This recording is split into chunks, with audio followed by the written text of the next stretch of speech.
Alors, je termine rapidement en revenant un peu sur mes groupes ici. Voilà. Deux groupes groupés ensemble, vous vous souvenez, avec une des formes qui est derrière une autre. Bon. Avec l'outil flèche blanche plus, je vais sélectionner, clic, clic, le groupe de gauche. La palette des calques peut vous servir. Menu fenêtre, calque. Allez-y, menu fenêtre, calque. Agrandissez la palette si nécessaire. Oui, il faut l'agrandir par sa petite case en bas à droite. La vignette est minuscule, on va la faire plus grande. Comme dans Photoshop, pour ceux qui connaissent. Il ne faut pas tout faire comme dans Photoshop, dans Illustrator. Par exemple, tout à l'heure, certains ont vu que... Oui, vous avez tous vu qu'on a utilisé les couleurs du nuancier. Mais certains qui connaissent Photoshop se sont peut-être dit « Ah tiens, mais si on double-clique là-dessus, on peut aussi modifier la couleur. » Oui, mais non, c'est pas bon dans Illustrator. Et donc ici, je suis en train quand même de faire Illustrator pour qu'il ressemble à Photoshop. Donc, c'est le contraire du nuancier. Où je disais qu'il ne faut pas faire comme dans Photoshop, il ne faut pas double-cliquer là-dessus, c'est pas bon. Ah, c'est pas bon, non, c'est pas bon parce que ça ne crée pas des couleurs globales. Quand on les applique sur plusieurs objets, on ne sait pas modifier la couleur de tous les objets d'un coup. Eh oui. Alors, menu de la palette calque, dernière ligne, option de panneau, autre.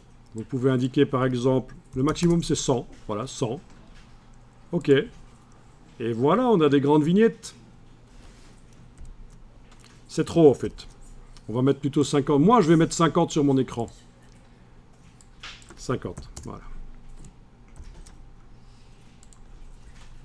Voilà, et vous avez des vignettes qui ont à peu près la taille des vignettes de Photoshop.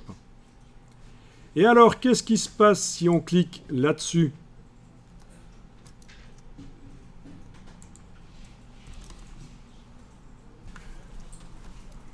Agrandissez la palette des calques. Et alors, qu'est-ce que vous voyez ? Mais vous voyez que le groupe actuellement sélectionné est montré avec le petit carré ici. Et dans le groupe, si vous déployez, vous avez deux sous-groupes. Je vais un peu élargir la palette des calques. Voilà, deux sous-groupes. Bon, ils s'appellent groupes, mais c'est des sous-groupes puisqu'ils sont dans un groupe général.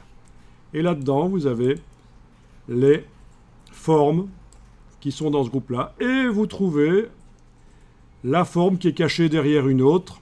C'est laquelle ? Bon, c'est forcément pas la grande en losange chez moi. C'est un des deux rectangles là.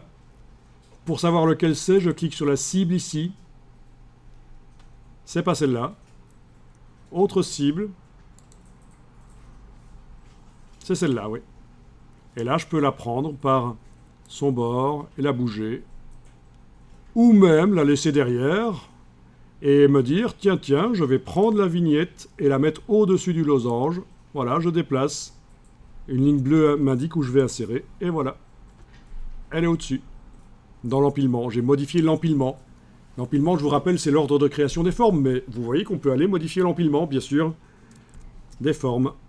C'est une des manières de modifier l'empilement.